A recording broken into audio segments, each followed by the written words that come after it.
Hello नमस्कार दोस्तों, स्वागत है आप सबका हमारे YouTube channel ROE computer classes पर। और एक बार फिर से मैं हाजिर हो गया आप सबके बीच एक इम्पोर्टेंट क्लास लेकर। तो अपनी ये जो क्लास होने वाली है आप सबका जो RSAT का एग्जाम है उसके लिए अपनी क्लास है। और एक एक क्वेश्चन मोस्ट इम्पोर्टेंट होने वाला है क्लास में। तो आप सबको क्लास को अंत तक देखना है। और जिसने आरओई कंप्यूटर क्लासेज के मोबाइल ऐप को इंस्टॉल नहीं किया जरूर कर लेना। वहाँ पर आपको फ्री में टेट सीरीज देखने को मिलेगी, जिसे देखकर आप अपनी तैयारी इंप्रूव कर सकते हो। तो चलिए शुरू करते हैं क्लास। देखिए पहला क्वेश्चन क्या है। पहला क्वेश्चन है, देखो यूपीआई को पारंपरिक बैंक से अधिक प्रभावी क्या बनाता है। तो यूपीआई जो होता है वो पारंपरिक बैंक जो ट्रांसफर होता है उसमें अधिक प्रभावी क्यों होती है। तो ए पर दे रखा है केवल एक बैंक में काम करना। बी पर देखा रियल टाइम भुगतान और बैंक समय की बाधा न होना। सी पर देखा केस क्या हो सकता है। डी पर देखा लंबी प्रक्रिया। तो इसका राइट आंसर होगा बी ऑप्शन। क्या होगा इसका राइट आंसर। इसका राइट आंसर होगा बी ऑप्शन। देखो क्या काम आता है, रियल टाइम भुगतान और बैंक में समय की बाधा न होना। यानी रियल टाइम हाथों हाथ पेमेंट होता है। बैंक में जो मतलब टाइम की जो होती है वो टाइम का मतलब कोई लिमिट नहीं है इसमें। आप कभी भी कर सकते हो 24/7, यानी 24/7 कभी भी कर सकते हो। 24 घंटे सप्ताह के 7 दिन आप कभी भी कर सकते हो भाई। अगला क्वेश्चन नंबर 2। तो क्वेश्चन नंबर 2 देखिए क्या होने वाला है। तो क्वेश्चन नंबर 2 है वर्कशीट। देखो क्या दे रखा है, वर्कशीट में एक स्थान से फॉर्मेटिंग को कॉपी कर किसी दूसरे स्थान पर फॉर्मेटिंग अप्लाई करने के लिए आप किसका उपयोग करेंगे। यानी डिजाइन को एक जगह से कॉपी करके, देखो क्वेश्चन में क्या मेंशन कर रखा है कि फॉर्मेटिंग को एक स्थान से कॉपी करके किसी दूसरे स्थान पर रखने के लिए अप्लाई करने के लिए आप किसका प्रयोग करोगे। तो ए पर दे रखा है। तो ए पर क्या दे रखा है, देखो ए पर दे रखा है कि होम, फिर कॉपी पर जाना है, फिर होम और फिर पेस्ट करना है। बी पर दे रखा है Ctrl+C और Ctrl+V ऑप्शन यूज करके। और सी पर देखा कि एक्सेल में फॉर्मेटिंग कॉपी करने का तथा दूसरे स्थान पर लगाने का कोई तरीका नहीं होता है। तो देखो ए ऑप्शन भी गलत है भाई, इससे तो पूरा ही कॉपी और पेस्ट होगा, इससे भी वही चीज़ होगी। और सी पर देखा कि एक्सेल में फॉर्मेटिंग कॉपी करने तथा दूसरे स्थान पर लगाने का कोई तरीका नहीं है, तो ये गलत है भाई, तरीका होता है। तो इसका राइट आंसर होने वाला है डी ऑप्शन। क्या होगा इसका राइट आंसर। इसका राइट आंसर होने वाला है डी ऑप्शन। डी ऑप्शन पर क्या दे रखा है कि स्टैंडर्ड टूल बार पर उपस्थित format painter button, standard tool bar पर उपस्थित फॉर्मेट पेंटर का बटन। तो इसका राइट आंसर क्या होगा। इसका राइट आंसर होगा डी ऑप्शन। इसका राइट आंसर है। क्या है इसका राइट आंसर। इसका राइट आंसर होने वाला है डी ऑप्शन। इसका राइट आंसर है भाई। अगला क्वेश्चन देखिए क्वेश्चन नंबर 3। तो क्वेश्चन नंबर 3 क्या है, देखो क्वेश्चन नंबर 3 है कि निम्न में से कौन सी सुविधा आपके कंप्यूटर की स्थिति, सिस्टम फाइलों, इंस्टॉल एप्लीकेशन, विंडो रजिस्ट्री और ये सिस्टम सेटिंग सहित को पिछली बार के समय में वापस करने के लिए प्रयोग की जाती है। यानी ऐसी कौन सी सुविधा है कि जिसमें आप सिस्टम फाइलों को और जो आपकी सिस्टम सेटिंग है और पिछली बार की जो सेटिंग है, यानी आपने कोई भी सेटिंग कर रखी है और रजिस्ट्री फाइल है, उन्हें आप वापस कैसे ले सकते हो। तो ए पर दे रखा है सिस्टम रिस्टोर। तो ए राइट आंसर है भाई इसका सिस्टम रिस्टोर। बी पर दे रखा है सिस्टम बैकअप। तो सिस्टम बैकअप का कोई ऑप्शन नहीं है। और सी पर दे रखा है सिस्टम डिफ्रेगमेंटेशन। तो सिस्टम डिफ्रेगमेंटेशन है उसकी दक्षता सुधरती है, वो वापस नहीं आती है। और सिस्टम बूट से भी नहीं आती है भाई। तो इसका राइट आंसर क्या होगा बच्चों। इसका राइट आंसर होगा ए ऑप्शन। क्या होगा इसका राइट आंसर, ए ऑप्शन। भाई आपका कंप्यूटर जब खराब हो जाए तो या क्रैश हो जाए तो आपको कौन सी फाइल, एक तो सिस्टम सेटिंग और इंस्टॉल फाइल, रजिस्ट्री फाइल है, तो ये सारी वापस पाने के लिए आपको किसका प्रयोग करना है। तो इसके लिए काम आता है भाई सिस्टम रिस्टोर। क्या काम आता है, सिस्टम रिस्टोर इन सब के लिए काम आता है भाई। अगला क्वेश्चन देखिए क्वेश्चन क्या है कि एक पावर पॉइंट शो में निम्न में से कौन सा फाइल फॉर्मेट ऐड किया जा सकता है। यानी पावर पॉइंट में आप किस प्रकार का फाइल फॉर्मेट ऐड कर सकते हो। तो ए पर दे रखा है देखो .jpg लगा सकते हैं, बी पर देखा .gif लगा सकते हैं, सी पर देखा .wav, तो ये भी लगा सकते हो। तो राइट आंसर क्या होगा इसका, राइट आंसर वाला है डी ऑप्शन इसका राइट आंसर है भाई।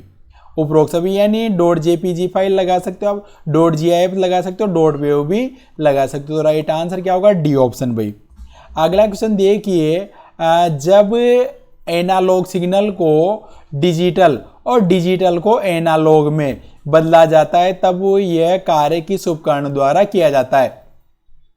देखो क्वेश्चन कहना क्या चाह रहा है, क्वेश्चन बोल रहा है कि एनालॉग को तो किस में कन्वर्ट कर दें, डिजिटल सिग्नल में, और डिजिटल जो सिग्नल है तो डिजिटल को किस में कन्वर्ट कर दे, एनालॉग में। तो ये जो वर्क होता है ये कौन से डिवाइस के द्वारा किया जाता है। तो ए पर दे रखा राउटर, तो राउटर तो ये काम नहीं करता। बी पर देखा स्विच, स्विच भी नहीं करता। सी राइट आंसर होने वाला है इसका मॉडेम, और हब भी ये काम नहीं करता। तो राइट आंसर क्या होगा, इसका राइट आंसर है सी ऑप्शन भाई। क्या है इसका right answer, C option modem. Modem जो होता है वो क्या करता है, एनालॉग को तो डिजिटल में, डिजिटल को एनालॉग में कन्वर्ट करने का काम करता है। अगला क्वेश्चन देखिए, प्रिंटर को कंप्यूटर से जोड़ने के लिए सबसे अधिक किस पोर्ट का उपयोग किया जाता है। तो भाई ये जो प्रिंटर है क्या है, प्रिंटर है, इसको किसे जोड़ना है, आपको कंप्यूटर डिवाइस से जोड़ना है। तो आप इसके लिए कौन सी केबल का प्रयोग करोगे, दोनों को जोड़ने के लिए कौन सी केबल का प्रयोग करोगे। तो ए पर दे रखा है VGA, तो VGA केबल तो भाई विजुअल ग्राफिक अडेप्टर होता है, ये प्रोजेक्टर या फिर मॉनिटर को कनेक्ट करने के लिए काम आती है। और HDMI भी वही केबल होती है जो प्रोजेक्टर को और क्या नाम से मॉनिटर को कनेक्ट करने के लिए काम आती है। और PS2 की जो फाइल होती है ये कीबोर्ड और माउस के लिए होती है। तो इसका राइट आंसर होगा सी ऑप्शन। क्या होगा इसका right answer, C option. USB कौन सी केबल का प्रयोग करते हैं भाई, USB केबल का अपन प्रयोग करते हैं प्रिंटर को कंप्यूटर से कनेक्ट करने के लिए। अगला क्वेश्चन देखिए, तो अगला क्वेश्चन क्या है कि असत्य कथन को पहचाने और पुनर्स्थापित करें। तो इनमें से आपको गलत ढूंढना है। तो ए पर दे रखा है कि आप रिसाइकल बिन से हटाई गई फाइलों को पा सकते हैं। तो ये सही है भाई, रिसाइकल बिन से हटाई गई फाइलों को पा सकते हैं, तो ए वाला सही है। बी पर दे रखा है कि यदि आपको कभी जरूरत पड़ती है तो रिसाइकल बिन से किसी भी फाइल को रिट्रीव मतलब पुनर्स्थापित कर सकते हैं। तो ये भी सही है भाई, रिसाइकल बिन से जब भी जरूरत पड़ी तो फाइल को ले सकते हैं। सी पर दे रखा है कि आप रिसाइकल बिन में फाइलें भेजकर डिस्क में रिक्त स्थान बढ़ा सकते हैं। तो सी वाला गलत है। और डी पर दे रखा है कि जब आप राइट क्लिक कर सकते हैं और एम्प्टी रिसाइकल बिन को चुनकर एक बार में रिसाइकल बिन को साफ कर सकते हो। तो ये भी सही है भाई, एक बार में साफ कर सकते हो। तो गलत कौन सा इसमें, तो गलत है भाई सी ऑप्शन। कौन सा गलत है इसमें, सी ऑप्शन गलत है। सी अपना राइट आंसर हो जाएगा भाई इसका। रिसाइकल बिन में फाइलें भेजकर डिस्क में रिक्त स्थान बढ़ा सकते, तो गलत है भाई। आपने कोई फाइल डिलीट की, किसी भी ड्राइव से की, वो लोकल डिस्क सी से डिलीट की। अब अगर आप इन्हें डिलीट कर देते हो तो डिलीट करते ही कहाँ चली जाएगी, रिसाइकल बिन में चली जाएगी। तो फाइल रिसाइकल बिन में चली गई तो डाटा खाली कहाँ हुआ, कंप्यूटर का। इसलिए इसका राइट आंसर क्या होगा, सी ऑप्शन भाई। अगला क्वेश्चन देखिए, क्वेश्चन नंबर 8 क्या होने वाला है, किसी ईमेल में भेजे गए दस्तावेज की प्रमाणिकता।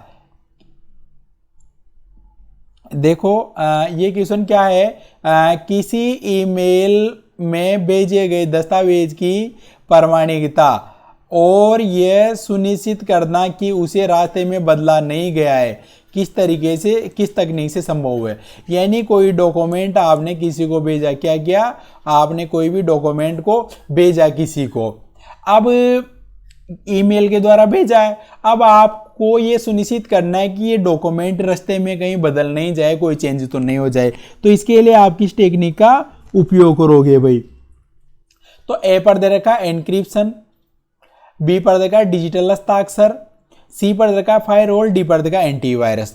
तो इसका राइट आंसर क्या होगा, इसका राइट आंसर होगा भाई बी ऑप्शन। क्या होगा इसका राइट आंसर है, इसका राइट आंसर होने वाला है बी ऑप्शन भाई, डिजिटल हस्ताक्षर। क्या होगा इसका राइट आंसर है, इसका राइट आंसर होगा बी ऑप्शन। डिजिटल हस्ताक्षर किसका प्रयोग करेंगे भाई? डिजिटल सिग्नेचर का। यानी कोई भी मेल पर आप कोई भी डॉक्यूमेंट भेजते हो तो कैसे भेजना चाहिए? आपको डिजिटल सिग्नेचर करके भेजना चाहिए भाई, ताकि उसे रास्ते में कोई भी चेंज नहीं कर पाए भाई। अगला क्वेश्चन देखिए क्या होने वाला है। अगला क्वेश्चन देखो, अगला क्वेश्चन क्या है कि JPG, PNG, GIF, BMP, TIF, WEBP और रो और एचईआईसी किस प्रकार के फाइल है? ये मतलब कोई भी फाइल है उसमें JPG, PNG, GIF, BMP, TIF, WEBP, raw, HEIC है, तो ये किस प्रकार की फाइल है? तो ए पर दे रखा है ऑडियो फाइल, तो भाई ये ऑडियो फाइल नहीं है। बी पर देखा वीडियो फाइल भी नहीं है। सी पर देखा इमेज फाइल राइट है। डी पर देखा डॉक्यूमेंट फाइल भी नहीं है। तो इसका राइट आंसर क्या होने वाला है? इसका राइट आंसर होने वाला है सी ऑप्शन। क्या है इसका राइट आंसर? C option. मतलब ये सारे क्या है? ये सारे फोटो है भाई। कौन सी फाइल है? फोटो, जिसे अपन क्या बोलते हैं? इमेज बोलते हैं। क्या बोलते हैं? इमेज। इमेज है भाई सारे ये। अगला क्वेश्चन, लिब्रे ऑफिस राइटर को अन्य लिब्रे ऑफिस टूल से कैसे अलग करने वाला मुख्य कार्य है? तो लिब्रे ऑफिस राइटर जो होता है वो क्या काम करता है, ये पूछा है इसमें। तो ए पर दे रखा है गणना, तो कैलकुलेशन का नहीं करता। बी पर देखा है ड्राइंग, तो ड्राइंग का भी काम नहीं कर सकते आपने। सी पर दे रखा है टेक्स्ट डॉक्यूमेंट प्रोसेसिंग, तो टेक्स्ट डॉक्यूमेंट को आप प्रोसेस करते, तो सी राइट है। डी पर देखा है स्लाइड प्रस्तुति, स्लाइड भी नहीं होती है भाई। स्लाइड के लिए तो इसमें कौन सा ऑफिस होता है? स्लाइड के लिए तो लिब्रे ऑफिस में इम्प्रेस होता है, और ड्राइंग के लिए आपका लिब्रे ऑफिस में ड्रॉ होता है, और गणना के लिए आपका कैल्क होता है भाई। तो राइटर क्या काम करता है? वो काम करता है टेक्स्ट डॉक्यूमेंट प्रोसेसिंग का। तो इसका राइट आंसर क्या होगा? इसका राइट आंसर होगा सी ऑप्शन। क्या होगा इसका राइट आंसर? इसका राइट आंसर होगा सी ऑप्शन। अगला क्वेश्चन देखिए, आपके कंप्यूटर के कॉन्फ़िगरेशन से क्या मतलब है? कंप्यूटर की कॉन्फ़िगरेशन, तो ए पर देखा है सीपीयू स्पेसिफिकेशन राइट होता है भाई। सीपीयू स्पेसिफिकेशन देखना पड़ेगा आपको कि जो प्रोसेसर है वो उसकी कौन सी जनरेशन है, और क्या नाम से और भी उसमें चीज़ें देखी जाती है, कितने कोर का वगैरह है, तो वो हो गया। रैम की क्षमता देखी जाएगी, हार्ड डिस्क देखी जाएगी। तो राइट आंसर क्या होगा? इसका राइट आंसर होने वाला है डी ऑप्शन। क्या होगा इसका राइट आंसर? इसका राइट आंसर है डी ऑप्शन भाई। उपरोक्त सभी इसका राइट आंसर है भाई। अगला क्वेश्चन देखिए, दस्तावेज में हेडर फुटर डालने का मुख्य उद्देश्य क्या है? मतलब किसी भी डॉक्यूमेंट में हेडर फुटर क्यों लगाया जाता है? तो हेडर जो होता है वो तो लगता है कहाँ पर? पेज में ऊपर, और फुटर कहाँ लगता है? पेज में नीचे। तो ए पर दे रखा है कि दस्तावेज की दिखावट सुधारने के लिए, तो ए राइट है। बी पर देखा है पृष्ठ के प्रारंभ और समापन को चिन्हित करने के लिए, तो गलत है भाई, जरूरी नहीं है। सी पर देखा है बड़े दस्तावेज को अधिक पठनीय बनाने के लिए, ये भी गलत है। डी पर दे रखा है कि मुद्रित होने पर पृष्ठ हेडर और फुटर दस्तावेज पर दिखाई देने के लिए, तो ये भी गलत है। राइट आंसर क्या होगा इसका? राइट आंसर होगा ए ऑप्शन। दस्तावेज में दिखावट सुधारने के लिए, अच्छा दिखे, यानी हेडिंग ऊपर दिख जाए, फुटर नीचे दिख जाए, तो ए ऑप्शन इसका राइट आंसर होने वाला है भाई। अगला क्वेश्चन देखिए, अगला क्वेश्चन क्या है कि यदि आपको एक मेल प्राप्त होता है जिसमें आपसे आपके यूजर नेम व पासवर्ड की मांग की जाती है, तो ऐसी परिस्थिति में आप क्या करेंगे? यानी आपको एक मेल प्राप्त हुआ और उसमें आपसे क्या मांगा जा रहा है? यूजर नेम और पासवर्ड की मांग की जा रही है। तो ए पर देखा है कि उसे अपने ईमेल प्रदाता के माध्यम से फिशिंग या स्पैम के रूप में रिपोर्ट करे, तो ए वाला राइट है। बी पर देखा है संदेश को हटाएंगे। सी पर दे रखा है संदेश को अपने ईमेल और पासवर्ड के साथ उत्तर देंगे। डी पर देखा इनमें से कोई, तो संदेश को हटाने से भी कोई फर्क नहीं पड़ेगा, संदेश को उत्तर देने से तो कोई है ही नहीं भाई ईमेल पासवर्ड के साथ, तो गलत है। तो राइट आंसर क्या होगा इसका? राइट आंसर होने वाला ए ऑप्शन भाई। अब उसे अपने ईमेल प्रदाता के माध्यम से फिशिंग या स्पैम के रूप में उसकी रिपोर्ट करेंगे, तो ए ऑप्शन राइट आंसर है भाई। अगला क्वेश्चन देखिए, निम्न में से कौन सा क्रेडिट कार्ड की एक विशेषता है? तो ए पर दे रखा है कि बैंक द्वारा छोटे प्लास्टिक कार्ड जारी करना। अच्छा, क्रेडिट कार्ड की विशेषता नहीं है भाई, ये क्रेडिट कार्ड की विशेषता नहीं है। तो ए पर देखा है बैंक द्वारा छोटे प्लास्टिक कार्ड जारी करना, तो छोटा प्लास्टिक कार्ड जारी किया जाता है बैंक द्वारा, सही है, तो सही है मतलब। बी पर देखा है भुगतान का इलेक्ट्रॉनिक फॉर्म, तो ये भी राइट है। सी पर देखा है पहले खरीदे बाद में भुगतान करे, ये भी सही है। डी पर देखा है खरीदे और भुगतान एक साथ करे, तो ये गलत है भाई। जरूरी नहीं है कि आप खरीदो और एक साथ भुगतान करो। तो इसका राइट आंसर होगा डी ऑप्शन। क्या होगा इसका राइट आंसर? खरीदे और भुगतान एक साथ करे, ये गलत है भाई। खरीदने के बाद आप बाद में भी उसमें पेमेंट कर सकते हो। तो राइट आंसर क्या होगा? D option. अगला क्वेश्चन नंबर 15 देखो क्या है कि राजस्थान एसएसओ के तहत एक नागरिक पंजीकरण कैसे कर सकता है? तो ए पर दर का आधार नंबर के जरिए कर सकता है, बी पर दर का जन आधार के जरिए भी कर सकता है, सी पर दर का ए और बी, तो दोनों मेथड से कर सकता है। तो राइट आंसर क्या होगा इसका? सी ऑप्शन, ए और बी दोनों मेथड से कर सकता है भाई। अगला क्वेश्चन देखिए, सूचना सुरक्षा प्रबंधन प्रणाली यानी इंफॉर्मेशन सिक्योरिटी मैनेजमेंट सिस्टम के लिए निम्न में से कौन सी आईएसओ मानक है? यानी जो आईएसओ स्टैंडर्ड होता है वो कौन सा यूज में लिया जाता है? तो ए पढ़ का आईएसओ 9000, बी पढ़ का आईएसओ 14000, सी पढ़ का आईएसओ 22000 और डी पढ़ का आईएसओ 27000। तो भाई सूचना सुरक्षा जो प्रबंधन प्रणाली होती है उसमें आईएसओ यूज में लेते हैं 27001। तो इसका राइट आंसर होगा डी ऑप्शन। कौन सा आईएसओ यूज में लेते हैं भाई? आईएसओ 27001 काम में लिया जाता है भाई, 27001। अगला क्वेश्चन देखिए, माइक्रोसॉफ्ट ऑफिस पिक्चर मैनेजर है। तो ए पर है मूल तस्वीर प्रबंध सॉफ्टवेयर, बी पर का आवेदन में एक आवेदन जो स्कैन किए गए दस्तावेजों को संपादित करने में सहायता करता है, और बी पर दे रखा इसके एक स्कैनिंग और ओसीआर आवेदन, डी पर का इनमें से कोई नहीं। तो इसका राइट आंसर होने वाला ए ऑप्शन। क्या होगा इसका राइट आंसर? इसका राइट आंसर होगा ए ऑप्शन भाई। एक मूल तस्वीर प्रबंध सॉफ्टवेयर है भाई ये, जिसमें आपका जो फोटो वगैरह है उसे आप एडिट कर सकते हो। तो ए ऑप्शन इसका राइट आंसर है। बी पर देखा है एक आवेदन जो स्कैन किए गए दस्तावेजों को संपादित, तो ये गलत है। स्कैनिंग और ओसीआर का काम नहीं करता, तो ये गलत है भाई। अगला क्वेश्चन देखिए, मोबाइल ऑपरेटिंग सिस्टम का मुख्य कार्य क्या है? तो ए पर देखा कॉल करना, गलत। बी पर देखा हार्डवेयर और सॉफ्टवेयर के बीच समन्वय, सही है। सी पर देखा केवल ऐप डाउनलोड करना, और डी पर देखा इंटरनेट की स्पीड बढ़ाना, तो गलत है। मोबाइल का ऑपरेटिंग सिस्टम क्या काम करता है? हार्डवेयर और सॉफ्टवेयर के बीच समन्वय यानी कड़ी का वर्क करता है। तो इसका राइट आंसर क्या होगा? राइट आंसर होने वाला है बच्चों बी ऑप्शन भाई। अगला क्वेश्चन देखिए, रैम से अधिकाधिक प्रयोग में ली जाने वाली जानकारी को संग्रहित करने के लिए कौन सी मेमोरी का प्रयोग किया जाता है? रैम से भी अधिक कौन सी मेमोरी प्रयोग में ली जाती है जो इंफॉर्मेशन संग्रहित करती है? तो ए पर का केस मेमोरी, बी पर का मेन मेमोरी, सी पर का रजिस्टर, डी पर का रोम। तो इसका राइट आंसर होगा, इसका राइट आंसर होने वाला ए ऑप्शन भाई, केस मेमोरी। कौन सी मेमोरी काम में लेते हैं? केस मेमोरी को इसके लिए काम में लिया जाता है भाई। अगला क्वेश्चन देखिए, क्वेश्चन नंबर 20, यूआरएल का वह भाग जो वेबसाइट की श्रेणी या उद्देश्य बताता है तकनीकी रूप से क्या कहलाता है? तो यूआरएल का वह भाग जो वेबसाइट की श्रेणी या उद्देश्य बताता है। तो ए पर दर का प्रोटोकॉल, बी पर का सब डोमेन, सी पर का टॉप लेवल डोमेन और डी पर का होस्ट नेम। तो यूआरएल का वह भाग जो वेबसाइट की यानी किसको बताता है? वेबसाइट की कैटेगरी को, वेबसाइट की कैटेगरी को वो बताने का काम करता है।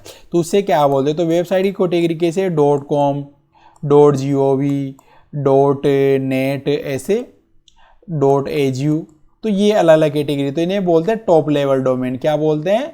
Top level domain. तो इसका राइट आंसर क्या होगा? इसका राइट आंसर होने वाला है सी ऑप्शन भाई, टॉप लेवल डोमेन इसे बोला जाता है। तो ये देखे मैंने करवाए इस क्लास में 20 क्वेश्चन, और सारे क्वेश्चन इंपॉर्टेंट थे, तो एक एक क्वेश्चन को ध्यान से देखना है और एक एक चीज़ को आपको एग्जाम तक तैयार करके चलना है भाई। और किसी को कोई डाउट है तो कमेंट सेक्शन में पूछ सकता है। और भाई आपको रेगुलर क्लास में जुड़ना है। सुबह 8 बजे क्लास आती है, और लाइव अपनी क्लास जो होती है वो शाम को 7:15 पर आती है। तो रेगुलर लाइव क्लास में सभी स्टूडेंट्स को जुड़ना है, और प्री टेस्ट सीरीज के लिए आपको मोबाइल ऐप को इंस्टॉल करना है भाई। और मिलते हैं आपसे नेक्स्ट क्लास में। तो क्लास कैसी लगी कमेंट करके ज़रूर बताना है सभी स्टूडेंट्स को। तब तक के लिए राम राम सभी को।